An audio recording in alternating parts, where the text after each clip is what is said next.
السلام علیکم ورحمۃ اللہ وبرکاتہ۔ اعوذ باللہ من الشیطان الرجیم، بسم اللہ الرحمن الرحیم،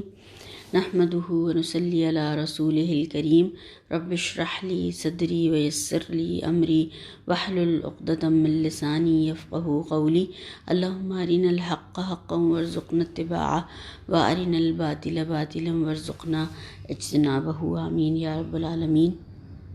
الحمدللہ ہم نے پچھلی بار اس سورہ قریش کو تھوڑا سا تفسیر کے حوالے سے سمجھنے کی کوشش کی تھی۔ آج اس کو تھوڑا سا اور تدبر اور عمل کے حوالے سے دیکھتے ہیں۔ انشاءاللہ اللہ تعالی ہمیں اس کی بہترین سمجھ عطا فرمائے اور بہترین عمل کرنے والوں میں شامل فرما لے، آمین ثم آمین۔ جیسا کہ ہم سب جانتے ہیں کہ اس سورہ کا نام قریش ہے، اور اس کا ایک اور جو دوسرا نام بتایا جاتا ہے وہ ایلاف بھی ہے۔ بہت ہی چھوٹی صورت ہے، 4 آیات ہیں، مگر معنی کے اعتبار سے دیکھا جائے تو بہت اہم ہے اور بامعنی ہے۔ اس میں خاص طور سے قریش کا ذکر ہے، ان کو مخاطب کیا گیا ہے اور ان کو دعوت دی گئی ہے نعمتیں یاد دلا کر کہ اس نعمت دینے والے کی عبادت کرو۔ اور قریش نضر بن کنانہ کی اولاد میں سے تھے، اور قریش قبائل کے مجموعے کو بھی کہا جاتا ہے۔ بہقی کی ایک روایت ملتی ہے، اللہ کے نبی صلی اللہ علیہ وسلم نے فرمایا کہ اللہ نے قریش کو 7 باتوں سے فوقیت دی ہے۔ میں بھی قریشی ہوں، ان میں نبوت ہے، وہ بیت اللہ کے نگران ہیں، زمزم کے ساقی ہیں، اللہ نے انہیں ہاتھی والوں پر غالب کیا، انہوں نے 10 سال تک اللہ تعالیٰ کی عبادت کی جبکہ کوئی اور اس کی عبادت نہیں کرتا تھا، اور انہی کے بارے میں سورہ قریش اتری، اور پھر آپ صلی اللہ علیہ وسلم نے یہ سورت پڑھ کر سنائی۔ یہ بہقی کی روایت ہے۔ آپ صلی اللہ علیہ وسلم کو اللہ تعالیٰ نے انہی میں سے اٹھایا۔ صحیح مسلم کی ایک روایت ملتی ہے کہ آپ صلی اللہ علیہ وسلم نے فرمایا کہ اللہ نے اسماعیل کی اولاد میں سے کنانہ کو چن لیا، اور کنانہ میں سے قریش کو چنا، اور قریش میں سے بنی ہاشم کو چنا، اور مجھے بنی ہاشم میں سے چن لیا۔ آپ صلی اللہ علیہ وسلم انسانوں میں سب سے بہترین انسان ہیں، نسب اور خاندان کے اعتبار سے، اخلاق کے اعتبار سے، اور بہت ساری خصوصیات کے اعتبار سے۔ مسند احمد کی روایت ملتی ہے کہ آپ صلی اللہ علیہ وسلم نے فرمایا کہ قریش لیڈر ہیں، اور صحیح مسلم کی روایت ملتی ہے کہ آپ صلی اللہ علیہ وسلم نے فرمایا کہ لوگ دین اور دنیا میں قریش کے تابع ہیں۔ اور ایک حدیث کے حوالے سے ہمیں معلوم ہوتا ہے، بخاری اور مسلم کی روایت ہے، آپ صلی اللہ علیہ وسلم نے ان کی خواتین کی بھی تعریف فرمائی کہ وہ بہترین عورتیں ہیں، جو اونٹ کی سواری کرنے والی ہیں، وہ قریش کی صالح یعنی نیک عورتیں ہیں۔ وہ اپنے چھوٹے بچوں پر بہت مہربان ہوتی ہیں، یعنی ان کی بہت زیادہ وہ کیئر کرتی ہیں، ان کا خیال رکھتی ہیں، اور بڑے ہوتے ہیں تو سختی بھی کرتی ہیں تاکہ وہ بہادر بنیں، مگر اللہ کے نبی صلی اللہ علیہ وسلم نے نیک عورت کی پہچان بتائی کہ وہ اپنے بچوں پر بہت مہربان ہوتی ہے۔ دوسری صفت یہ بتائی کہ سب سے زیادہ نگرانی کرنے والی ہوتی ہیں شوہر کے مال میں، یعنی وہ فضول خرچ بھی نہیں ہوتی ہیں، اور یعنی عقل مند ہوتی ہیں، اور شوہر کا اور اس کے مال کا خیال کرتی ہیں، اسے ضائع نہیں کرتی۔ اور یہاں پر دیکھا جائے تو خاص طور سے نعمتوں کی یاد دلا کر شکر اور عبادت کے لیے یاد دہانی کرائی ہے اللہ تعالیٰ نے، اور شکر بھی ایک طریقے سے عبادت ہی ہے۔ سورہ فیل اور سورہ قریش اگر ہم دیکھیں تو ایک دوسرے کی تکمیل کرتی ہیں۔ پچھلی صورت میں نقصان کو دور کیا گیا تھا کہ جو ان کو نقصان پہنچانے آیا تھا، اللہ تعالیٰ نے اسے ختم کر دیا، اور اس میں نعمتوں کی حفاظت بتائی ہے کہ نعمت مکمل تبھی ہوتی ہے جس میں نقصان اور کوئی ضرر نہ ہو اور اس کا فائدہ بھی محفوظ ہو۔ ابراہیم علیہ السلام کی دعاؤں کی وجہ سے اللہ تعالیٰ نے امن دیا، بہترین پھل غذائیں اللہ تعالیٰ نے یہاں پر ان کے لیے عطا فرمائیں، اور یہ 2 نعمتیں جس کے پاس ہوں وہ دنیا کا خوش قسمت ترین انسان ہے۔ آپ صلی اللہ علیہ وسلم نے فرمایا کہ جو اپنے گھر میں صبح امن کی حالت میں اٹھا، اس کے بدن میں بھی عافیت ہے، یعنی بیمار نہیں ہے، صحت مند ہے، اور اس کے پاس اس دن کا کھانا بھی موجود ہے، تو گویا اس کے لیے ساری دنیا جمع کر دی گئی ہے، یعنی صحت، عافیت، کھانا جو ہے وہ اتنی بڑی نعمتیں ہیں کہ پوری دنیا اس کے پاس موجود ہے۔ جہاں پر سب نعمتیں ہوں، انسان کے پاس کھانا نہ ہو تو اس کو کیا مزہ آئے گا۔ موسیٰ علیہ السلام بھی دیکھیں سفر پر گئے تو اپنے ساتھ کھانا لے کر گئے، تھک گئے تو کھانے کا کہا اپنے خادم کو کہ کھانا لاؤ، ہم بہت تھک گئے۔ اصحاب کہف جب سو کر اٹھے تو سب سے پہلے انہوں نے کھانے کی تلاش میں اپنے ساتھی کو بھیجا، اور پھر اس طریقے سے ان کا راز کھل گیا۔ تو کھانا جو ہے وہ انسان کی بنیادی ضرورت ہے، اس کے بغیر انسان زندہ نہیں رہ سکتا۔ تمام چیزیں ہوں مگر کھانا نہ ہو تو اس کی زندگی، یعنی وہ زندگی سے کوئی لطف حاصل نہیں کر سکتا، زندگی کو انجوائے نہیں کر سکتا۔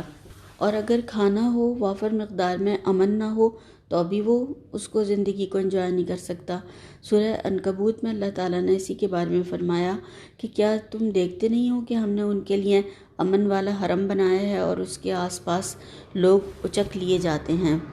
اور سورہ نحل میں بھی اللہ تعالیٰ نے ایک بستی کی مثال بیان فرمائی کہ ایک بستی تھی بڑی ہی امن والی، اس کا رزق ہر طرف سے ان پر، یعنی مشرق مغرب اور شمال جنوب سے آ رہا تھا، بفراغت ان کو رزق حاصل تھا۔ انہوں نے اللہ کی نعمتوں کا انکار کیا، ناشکری کی، آپ صلی اللہ علیہ وسلم پر ایمان نہیں لائے، یہی سب سے بڑی ناشکری تھی۔ تو اللہ تعالیٰ نے ان پر بھوک اور خوف مسلط کر دیا، یعنی پھر ان کے اوپر قحط آیا ان کے اعمال کی وجہ سے۔ تو ناشکری جو ہے وہ نعمتوں کے ختم کرنے کا ذریعہ ہے، اور شکر اضافے کا ذریعہ بھی ہے، اس سے نعمتیں بڑھتی ہیں، اور دوسری طرف نعمتوں کی حفاظت کا ذریعہ بھی بن جاتا ہے۔ جب انسان کو کسی سے الفت ہو جاتی ہے، محبت ہو جاتی ہے، تو وہ کام آسان ہو جاتا ہے، ورنہ بہت مشکل لگتا ہے۔ اسی طرح سے اگر ہم دیکھیں کہ اللہ سے محبت ہے، اللہ کے کلام سے محبت ہے، تو پھر اس کو پڑھنے پڑھانے میں انسان کتنا بھی وقت گزار دیتا ہے اسے معلوم ہی نہیں ہوتا، کہتا ہے اچھا ابھی تو اتنا ٹائم گزر گیا۔ اور اگر محبت نہیں ہوتی ہے، الفت نہیں ہوتی ہے، تو انسان کو بوجھ محسوس ہونے لگتا ہے کہ کب ختم ہو اور بھاگیں۔ کچھ کو گھنٹوں کوئی پریشانی نہیں ہوتی ہے، کتنا بھی ٹائم گزر جائے، اور کچھ کو چند منٹ مشکل ہو جاتے ہیں، رسیاں توڑا رہے ہوتے ہیں۔ تو یہ انسان کے اندر جب کسی چیز کی محبت ہوتی ہے تو پھر اس کو ٹائم دینا اس کے لیے کوئی مشکل نہیں ہوتا۔ اور پھر اللہ تعالیٰ نے یہاں پر جو بتایا، ان کے لیے سفر اور راستے آسان کر دیے، یہ بھی ایک بہت بڑی اللہ تعالیٰ کی نعمت ہے۔ سفر کو وسیلہ ظفر بھی کہا گیا ہے، یعنی کامیابی کا ذریعہ۔ ہم دیکھتے ہیں کہ کچھ کو سفر مشکل نہیں لگتا، کچھ لوگ جو ہیں آسانی سے سفر کر لیتے ہیں، آرام سے کہیں بھی چلے جاتے ہیں، اور بلکہ سفر کو انجوائے بھی کرتے ہیں۔ اور کچھ لوگوں کو تو سفر کے نام سے ہی ٹینشن شروع ہو جاتی ہے، یا پھر ان کو ٹریول سکنس جو ہوتی ہے ان کو وومٹنگ شروع ہو جاتی ہے، یا پھر ان کو انگزائٹی شروع ہو جاتی ہے۔ تو ویسے ٹھیک ٹھاک ہوتے ہیں، جب کہیں جانے کا نام آیا تو ان کی طبیعت خراب ہونی شروع ہو جاتی ہے۔ تو یہ جو ہے دیکھا جائے تو ان کا سفر اونٹوں اور گھوڑوں پر تھا، اور کتنا مشکل ہوگا، مگر اللہ تعالیٰ نے ان کے لیے آسان کر دیا، اور خوب مزے سے آتے تھے، خوب جاتے تھے، نفع کماتے تھے، اور وہاں پر اور خوب اپنی زندگی کو پھر واپس آ کر انجوائے کرتے تھے، جو مال تجارت خریدتے تھے جس سے نفع حاصل ہوتا تھا، اور وہ چیزیں کھاتے اور پیتے تھے جو کہ آس پاس کسی کو میسر نہیں تھیں۔ اور اگر ہم آج کے دور میں دیکھیں تو کتنا زیادہ انسان نے ترقی کر لی ہے، اس کے بعد میں اتنی آسانیوں کے بعد میں سفر کی مشکلات آج دیکھیں آپ، اور آج تو ہر کوئی دیکھ رہا ہے کہ سفر کتنا زیادہ مشکل ہو گیا ہے۔ پہلے ٹکٹ، پھر ویزے دوسری کسی بھی جگہ پر جانے کے لیے، پھر وہاں پر سیکیورٹی چیکنگ کا کس قدر زیادہ پریشان کرنا، اور پھر امیگریشن کے نام پر دیکھیں کتنا زیادہ پریشان کیا جاتا ہے۔ تو کتنی زیادہ مشکلات، پھر ویکسین، یہ وہ، کتنا ایک سفر کو ایک مشکل بنا دیا گیا ہے آج ہم دیکھ رہے ہیں۔ اور یہ کتنا پہلے پھر بھی آسان تھا، مگر انسانوں نے ناشکری کی وجہ سے پھر بھی اللہ تعالیٰ نے دیکھیں اب اس کو اور مزید اتنا مشکل کر دیا ہے کہ اب ایک جگہ سے دوسری جگہ جانا ایک اپنے آپ کو ایک مشکل میں ڈالنے کے مترادف ہو گیا ہے۔ اور وہاں پر ان کے لیے کوئی مشکلات ہی نہیں تھیں اس میں، جب چاہے اٹھتے تھے، چلے جاتے تھے، بار بار جاتے تھے۔ وہاں کے لوگوں کے مزاج، ان کی منڈیاں، بھاؤ تاؤ، سب ان کو خوب اچھی طرح سے معلوم ہو گیا تھا، اور لوگ بھی ان کو بہت اہمیت دیتے تھے، اور سب جان پہچان والے ہی ایک طریقے سے ہو گئے تھے، اور کہ وہ سمجھتے تھے کہ قریش آئیں گے اب، اور ان کی بھی خوب تجارت چمکتی تھی اس وجہ سے کہ وہ مال خرید کر لے جاتے تھے، ان کی خوب آؤ بھگت ہوتی تھی۔ اور جب انسان کی جس جگہ پر جائے وہ اچھی آؤ بھگت ہوتی ہے تو سفر کی تھکان بھی اس کی دور ہو جاتی ہے، کہ کہیں مشکل سفر کر کے جائے اور وہاں پر کوئی استقبال کرنے والا بھی نہ ہو، کوئی اس کو پوچھنے والا بھی نہ ہو، لوگ منہ بنائے ہوئے ہوں، کوئی اہمیت نہ دے، تو پھر انسان جو ہے تھکن ایک طریقے سے اور بڑھ جاتی ہے، اور انسان محسوس کرتا ہے کہ یہاں تو بیکار آیا، آنا ہی نہیں چاہیے تھا یہاں پر۔ تو یہ بھی ان کو کوئی مسائل نہیں تھے وہاں پر، ان کی ہر ٹرپ جو تھی پروفیٹیبل تھی، مزے ہی مزے تھے، ہر جگہ عزت تھی ان کی۔ اور تو اللہ تعالیٰ نے یہاں پر ان کے سامنے جو سوال رکھا ہے کہ یہ سب تمہیں کیسے مل گیا، یہ ساری چیزیں جو ہے اتنا، جو کہ لوگوں کو کتنی پریشانی کا سبب ہے، ساری دنیا میں ادھر سے ادھر آنا جانا، کہ وہ لوٹ جاتے ہیں قافلے اور کوئی محفوظ نہیں ہے، اور تم اتنے امن و امان سے ساری تمہاری یہ سب تمہارے کام کاروبار اور تجارت چل رہی ہے، تو یہ سب کیسے ہو گیا، یہ سب تمہیں کیسے مل گیا؟ سوچو تو ذرا، یہ سب اللہ کے گھر کی وجہ سے ملا ہے تمہیں۔ اور حاجیوں کو پانی پلاتے تھے، کھانا کھلاتے تھے، روٹی چور کر جو شوربہ بنا کر، آپ صلی اللہ علیہ وسلم کے دادا ان کا اسی وجہ سے یہ لقب پڑا تھا، اور ابراہیم علیہ السلام کی دعاؤں کی وجہ سے یہاں پر ان کو رزق مل رہا تھا۔ اور پھر ایک اور جو محبتوں کا رزق بھی ملا ہوا تھا ان کو، یہ نعمتیں تھیں، اور پھر اللہ تعالیٰ آخری نعمت کی تکمیل بھی انہی کے اوپر کرنا چاہتا تھا، انہی کو دینا چاہ رہا تھا اللہ تعالیٰ۔ تو سب کچھ دے کر اللہ تعالیٰ انہیں تیار کرنا چاہ رہا تھا کہ پھر یہ دیکھے بھی کہ سب کچھ پا کر یہ کیا کرتے ہیں۔ تو انسان کا حال کیا ہے کہ جب اس کو کچھ نہیں ملتا، اس کے پاس کچھ نہیں ہوتا، تو انسان بنا رہتا ہے، اور نعمتوں کی کثرت ہو جاتی ہے تو پھر غافل ہو جاتا ہے، اللہ ہی سے دور ہو جاتا ہے، نعمتیں دینے والے کو ہی بھول جاتا ہے، اور جب کچھ نہیں ہوتا تو رو رو کر دعائیں کر رہا ہوتا ہے کہ اللہ تعالیٰ مجھے عطا فرما دے، اور جب مل جاتا ہے تو نعمت دینے والے کو ہی بھول جاتا ہے۔ تو اللہ تعالیٰ کہہ رہے ہیں کتنی حیرت کی اور تعجب کی بات ہے کہ انسان کا یہ رویہ، کہ جب کچھ نہیں ہوتا ہے تو کس طریقے سے وہ گڑ گڑاتا ہے، روتا ہے، دعائیں کرتا ہے، سوال کرتا ہے، اور جب کچھ مل جاتا ہے، نعمتیں اللہ تعالیٰ عطا فرما دیتے ہیں، تو تکبر کرنے لگتا ہے، اپنے آپ کو بڑی چیز سمجھنے لگتا ہے، اللہ تعالیٰ کو ہی بھول جاتا ہے، نعمت دینے والے کو بھول جاتا ہے، اور پھر رشتے اور تعلقات قطع کرنے لگتا ہے، ختم کر دیتا ہے، اور انسانوں کو بھول جاتا ہے۔ یعنی کہ انسان کا رویہ جو ہے بتایا کہ کیسا قابل گرفت بھی ہے، کہ انسان جو ہے نعمتیں پا کر بجائے اللہ کی طرف جھکنے کے، شکر گزاری اختیار کرنے کے، بندہ بننے کے، عاجزی اختیار کرنے کے، وہ اس کا رویہ کیا ہے کہ وہ اکڑنے اور بگڑنے لگ جاتا ہے، اور خود کو ہی بڑی چیز سمجھنے لگ جاتا ہے۔ تو اس میں جو احساس دلایا اللہ تعالیٰ نے کہ دیکھو تمہارے دشمنوں کو ہلاک کیا، تمہیں طرح طرح کی نعمتیں دیں، تمہارے لیے سفر آسان کیے، تمہاری تجارت کو اتنا فروغ ملا، تمہیں اتنا، تمہاری عزت اور نام اللہ تعالیٰ نے دیا، لوگوں کے دلوں میں تمہاری محبت پیدا کر دی، اور پھر اب تمہیں کیا کرنا چاہیے؟ تم کیا کر رہے ہو؟ تمہاری کیا ذمہ داری بنتی ہے؟ تم کچھ بھی نہیں کرو، اور پھر تمہیں یہ ساری نعمتیں اسی طرح ملتی رہیں خالی، تمہارا کچھ حق نہیں بنتا کہ تمہیں کیا کرنا چاہیے؟ تو بس تمہیں پھر کیا کرنا ہے کہ اللہ تعالیٰ کی عبادت کرو، اسی کے آگے جھکو جس نے یہ سب نعمتیں تمہیں دی ہیں۔ عبادت کے معنی میں ہم دیکھیں تو دو چیزیں آتی ہیں، جھکنا، اور نمبر 2 عاجزی اختیار کرنا۔ تو اس کے آگے جھکنا کیسے ہے؟ محبت اور تعظیم کے ساتھ میں۔ جھکنے کا مطلب سننا بھی ہے، اطاعت کرنا بھی ہے، ماننا بھی ہے، فرما برداری بھی کرنا، اور وہ بھی خوشی خوشی سے، محبت کے ساتھ، شکر ادا کرتے ہوئے۔ کوئی بھی حکم آئے اللہ تعالیٰ کا تو اس پر سمعنا و اطعنا کہنا، کہ ہم نے سنا اور ہم نے مان لیا۔ اللہ تعالیٰ نے ہمیں بنایا ہی اپنی عبادت و اطاعت اور فرما برداری کے لیے ہے۔ اللہ تعالیٰ نے سورہ ذاریات میں فرمایا وَمَا خَلَقْتُ الْجِنَّ وَالْإِنسَ إِلَّا لِيَعْبُدُونَ، کہ میں نے جن اور انس کو سوائے اپنی عبادت کے لیے کسی اور کام کے لیے پیدا نہیں کیا، یعنی میں نے جن و انس کو اپنی عبادت کے لیے پیدا کیا ہے۔ ذرا سا غور و فکر کریں اور ہم دیکھیں کہ ہم کیسی عبادت کر رہے ہیں۔ اذان ہو تو کیا خوشی خوشی فوراً اول وقت میں نماز کے لیے آ جاتے ہیں، قرآن کے احکامات کو خوشی سے مانتے ہیں، اس کو خوشی سے اٹھاتے ہیں، یا بغیر سمجھے، بغیر اطاعت کیے ہوئے پڑھتے چلے جاتے ہیں، محبت کے ساتھ پڑھتے ہیں یا پھر بغیر محبت کے بس مارے باندھے فرض کو پورا کر رہے ہوتے ہیں۔ تو یہاں پر حکم دیا گیا کہ رب کعبہ کی عبادت کریں جو اس گھر کا مالک ہے۔ کچھ لوگ اصل میں یہ سمجھتے ہیں کہ حجر اسود جو ہے وہ ایک بت ہے اور کعبہ بھی ایک بت ہے۔ تو یہاں پر جو بتایا اور سمجھایا واضح طور پر یہ ہے کہ کعبے کی نہیں، حجر اسود کی نہیں، بلکہ اس کے رب کی عبادت کرو۔ اور یہ تو صرف تنظیم کے لیے، ایک ڈائریکشن مقرر کرنے کے لیے بنائے گئے ہیں تاکہ ہم اب ٹھیک طریقے سے اس ڈائریکشن میں اللہ تعالیٰ کی عبادت کر سکیں۔ حضرت عمر رضی اللہ تعالیٰ عنہ فرماتے تھے کہ میں نے اللہ کے نبی صلی اللہ علیہ وسلم کو تمہیں چومتے ہوئے نہ دیکھا ہوتا تو میں تمہیں کبھی بھی نہ چومتا، تم ایک پتھر ہو، یعنی سنگ اسود کو کہتے تھے۔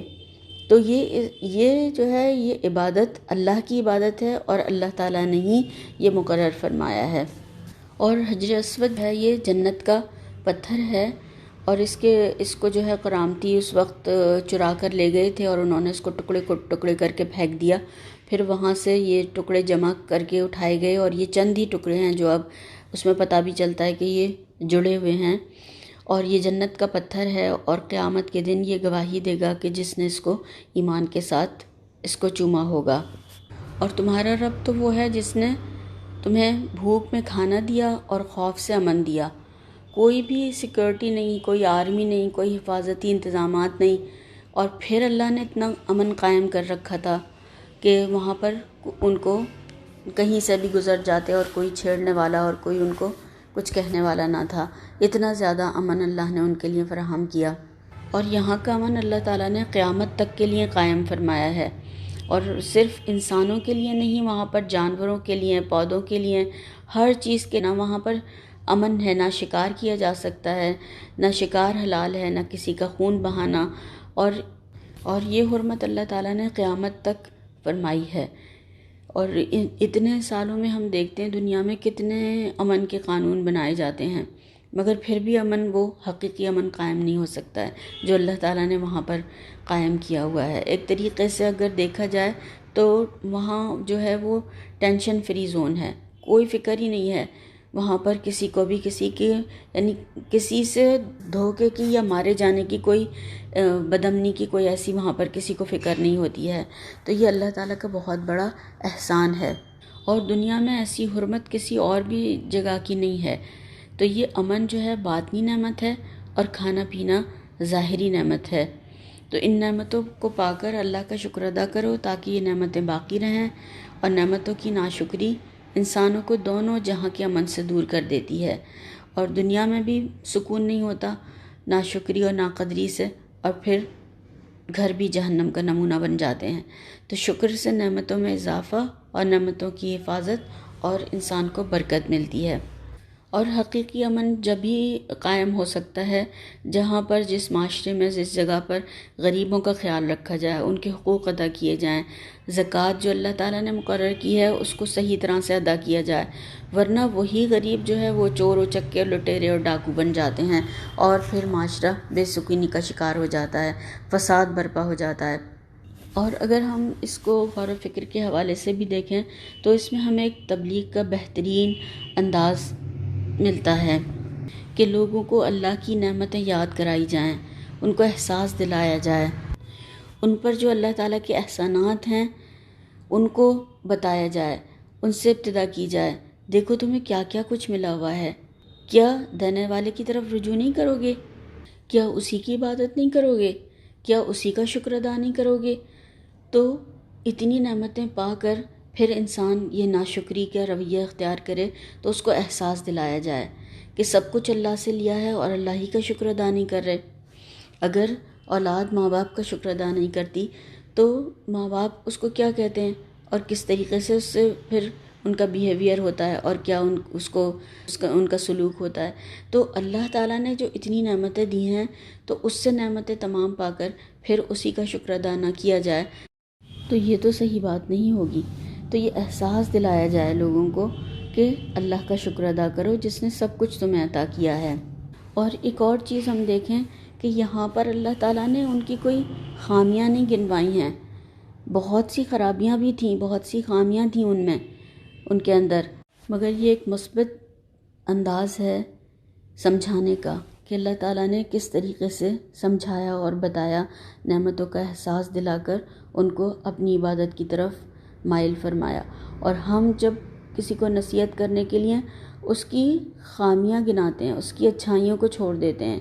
اس کی جو ہے غلط باتیں اس کے سامنے، یعنی اگر وہ چھوڑ بھی دیتا ہے غلط باتیں تو ان غلط باتوں کو اس کی ساری زندگی گنواتے رہتے ہیں، تو انسان اس طریقے سے اور برا بن جاتا ہے، پھر وہ کہتا ہے لوگ تو مجھے برا سمجھتے ہی ہیں، میں اور برا بن جاتا ہوں۔ تو غلط انداز میں نصیحت کرنے والے بھی پھر اسی میں شریک ہو جاتے ہیں کہ انہوں نے اس کو غلط طریقے سے نصیحت کی اور وہ پھر اس پہ اور زیادہ جم گیا۔ تو اللہ تعالیٰ کا جو یہاں پر انداز ہے وہ ہمیں پتہ چلتا ہے، وہ بتایا گیا ہے کہ ان کی خامیاں گنوائے بغیر اللہ تعالیٰ نے ان کو نعمتوں کا احساس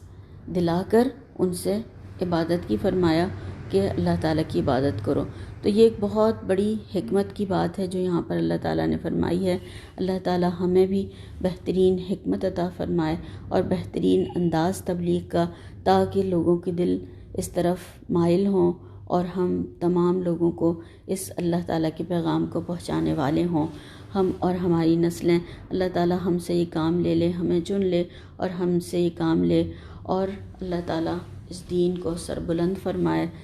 آمین ثم آمین۔ سبحانک اللہم و بحمدک، اشہد ان لا الہ الا انت، استغفرک و اتوب الیک۔ السلام علیکم ورحمۃ اللہ وبرکاتہ۔